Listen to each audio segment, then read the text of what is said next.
Hello everybody, Cooper here and welcome to another part of the Mosswood Academy here on Cricket Captain 2023. I hope you're all having a lovely day and have been enjoying the series and all the stuff I've been doing on the channel lately. I've had a blast doing it and I hope you have been enjoying it in kind. Today we'll be looking over the one-day competition slash some of the international stuff that's been happening with South Africa. While you've been away, I've been doing this.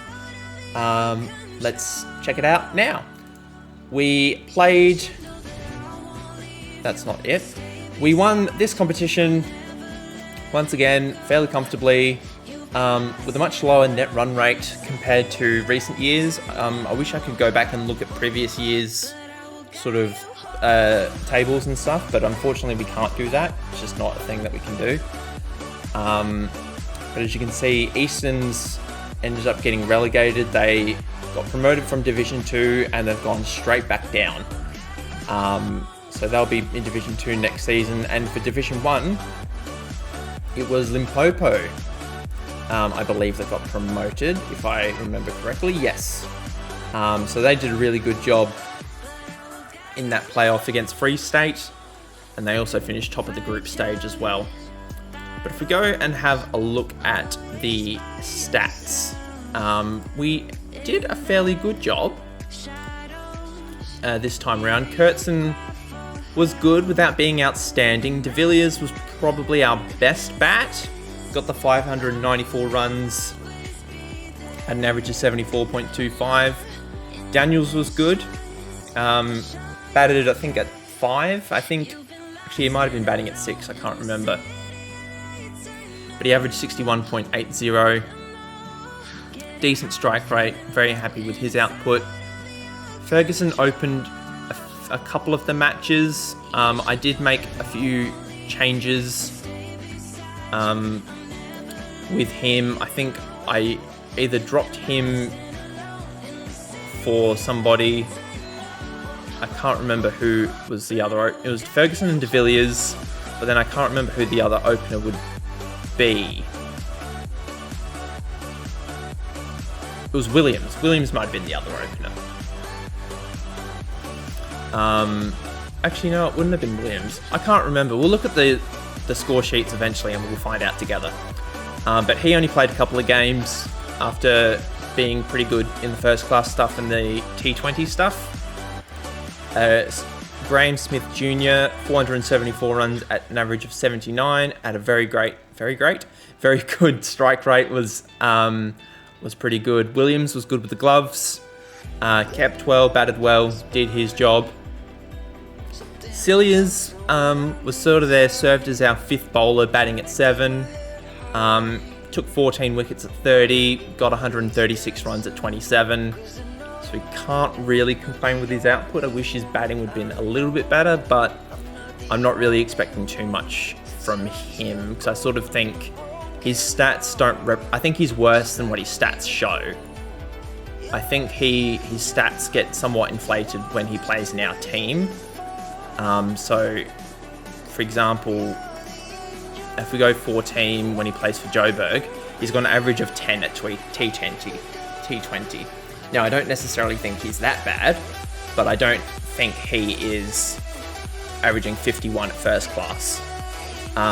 When you compare to someone like Kurtzen, who averages 58, I think he's a much more of a averaging 50 than Cilliers is, if that makes sense. Jaydeep Shah, he was okay. He did okay without being exceptional.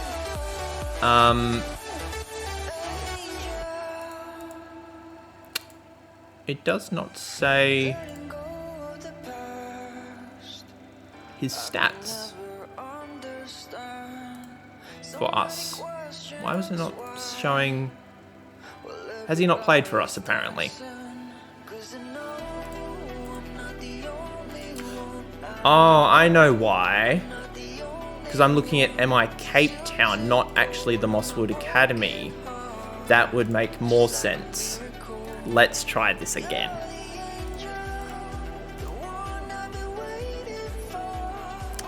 Yes, so Ferguson and De Villiers were opening, and I don't remember who the other opener was. But yes, everything else was the same here. Sterling was the other opener. That's who it was. Sterling was doing good, and then I wanted to give Ferguson a go. So I think Sterling played the first couple, and then Ferguson chipped in at the end. So that's what happened there. Cilliers, we've gone over. Flair was good with the bat, really good with the bat, not so good with the ball. He only picked up the 4 wickets at 24, which by his usual standards was not great. He's been away doing some international stuff. He hit a half century on Test debut, which was nice. So he might be considered more of an all-round talent going forward. Jones was good. Disco Jones, 9 wickets at 19.44 at a really good economy rate. He also played some international cricket. Only played a couple more tests, I think. I don't think he actually played any one-day internationals. But he was good. Haynes was good. He sort of played for a bit, then left, then left again. He was all over the shop. But he picked up 11 wickets at 12. Zanderson, 12 wickets at 20 in his first campaign, which I thought was good. Corey was the pick of our bowlers. He played all 8 matches, got 24 wickets at 14.54, with a economy of 5.13. If we play as South Africa next season, he's one I'm going to bring into the team immediately, because I really think he's got the potential to be an absolute superstar of South African cricket going forward.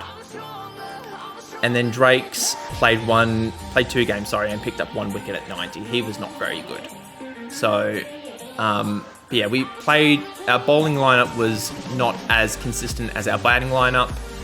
It's just one of those things, unfortunately. But if we go over the fixtures and results, you'll see that this time around, because we were playing more of the youngsters, we sort of let our established guys take some time off. So like Neil Williams didn't play any one-dayers. A few of our guys were away on international duty, but we only had a few of the experienced players play. So, like Daniels was in his second campaign. Cilliers started at 6, ended up at 7. I think I swapped those 2 eventually. And then I brought in a few other non-experienced heads eventually. But we'll go over the first match. We got 402 for 6 to kick off our first game. Good opening partnership of 53 to get us started. Kurtzen got run out, unfortunately, and we found ourselves 6 for 264 before a partnership of 138 between Williams and Flair really got us through to the end of the game, or the end of the innings, I should say. Olivier picked up 4 wickets for them. He was really good, and Pretorius only got the other wicket, obviously minus the run out. We then won by 143 runs after bowling them all out for 259. Cilliers was expensive, as was Corey in his one-day debut, but everyone else did their job, took a couple of wickets here and there, and it was just a really solid bowling performance. Western Province came and went. They were not very good. We were very good. We got 397. De Villiers got his first one-day 100. His first of 2 for the season, actually, I should say. He's been playing a few one-day internationals, and he's playing probably a little bit below his average. But as I said before, once we take the reins, there's a few guys who I think are going to really improve under our leadership at international level.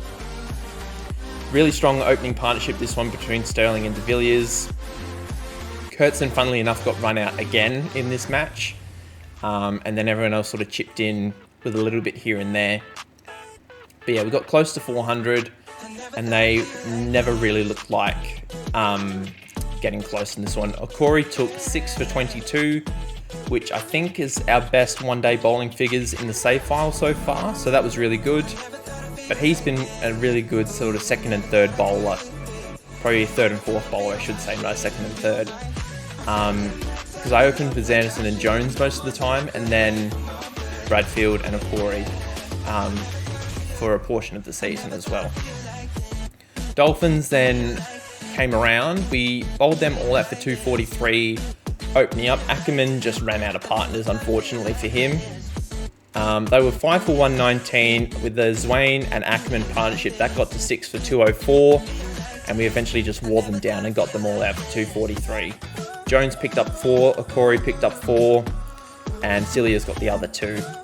Beamish is another one that I didn't play this tournament. I just wanted him to get some reps in the second 11.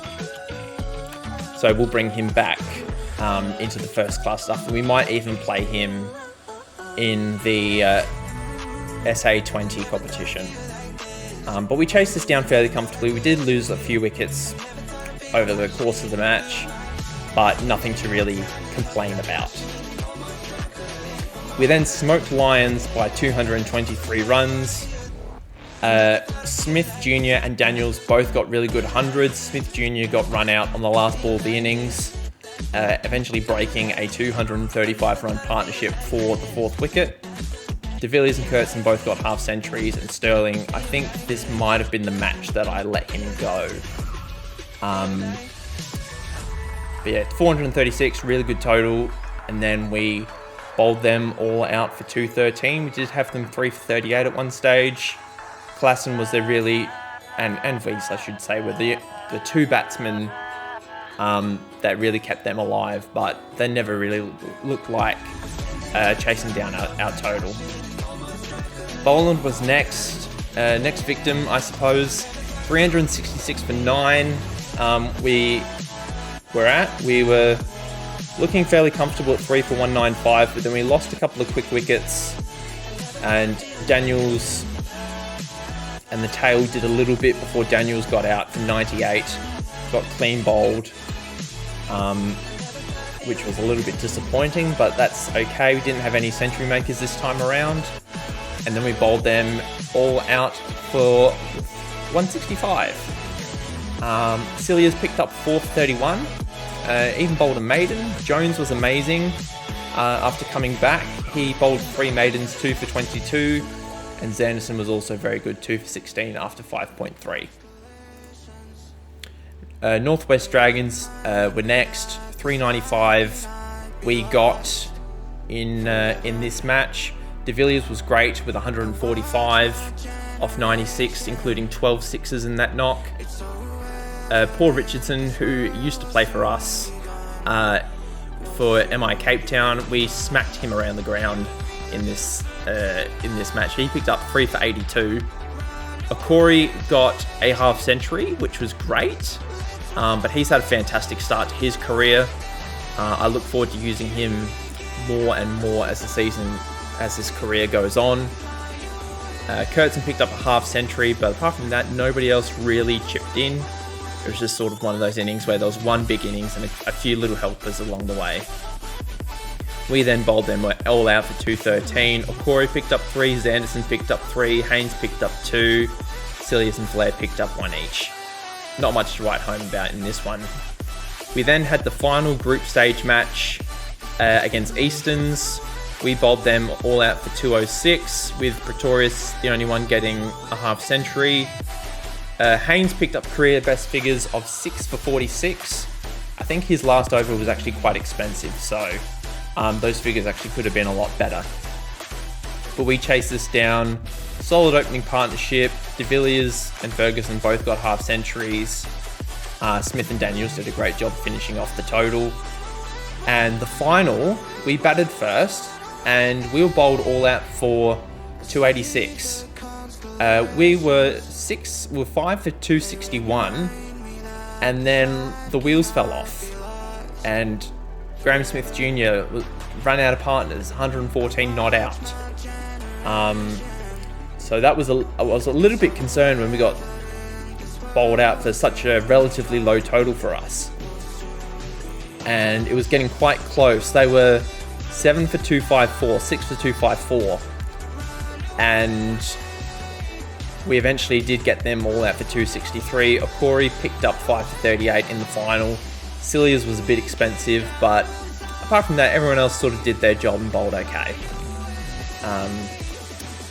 And that takes us to now, where we are here playing for MI Cape Town. We've won 3 in a row, I believe. Or are we going for 3 in a row?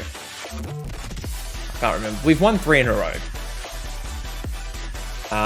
So we're going for 4 in a row this time around. This is the starting 11 I have selected for this tournament.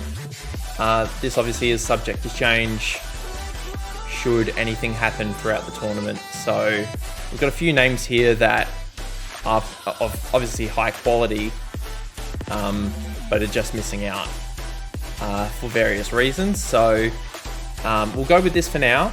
I'll open the bowling actually with Haynes and Jones. Sanderson could be third choice. And we've got our 3 spinners as well. We're playing away from home the first match of the season on what looks to be a pretty good deck for batting. So, but that will be something for next time. We obviously have got 10 fixtures, then the 2 finals should we get there, which I'm assuming we will. And I also need to go over the international fixtures. Actually, I won't do the entire fixtures, I'll just do stats. We'll do it this way. So test matches currently, Williams has played a couple and not done very well. Their average is slowly dropping. Varane has played one, but he's sort of reserved behind Williams now. Flair did very well. Didn't bowl that much, surprisingly, but that was just one of those things. Haynes made his test debut, picked up a couple of wickets, kept the runs down, sort of did his job. And I think that's about it. One-day internationals. De Villiers we've already spoken about. Potgieter is sort of in the same position as Varane. He's sort of like a reserve player now. And Flair, 5 wickets at 32 isn't fantastic. Jones, 4 wickets at 59 isn't fantastic either. And for 2020 internationals, Flair, 3 wickets at 44, quite expensive unfortunately. And De Villiers, 7 runs over 2 innings, not ideal. But we'll bounce back from that at international duty, I'm sure of it. But that's going to do it for today, guys. Thank you so much for watching. If you are enjoying this series, leave a comment. Tell me what part are you looking forward to most from here. I'm quite looking forward to eventually getting the South Africa job. Tell me who's your favourite South African player that you would like to see a relative of pop up in the future in this series. So what I mean, so Graham Smith is obviously a real South African cricketer. His son, for example, has popped up here. So let me know of any South African cricketers of children of theirs you would like to see enter the Mosswood Academy. And I'll see what I can do to make it happen. See you guys then.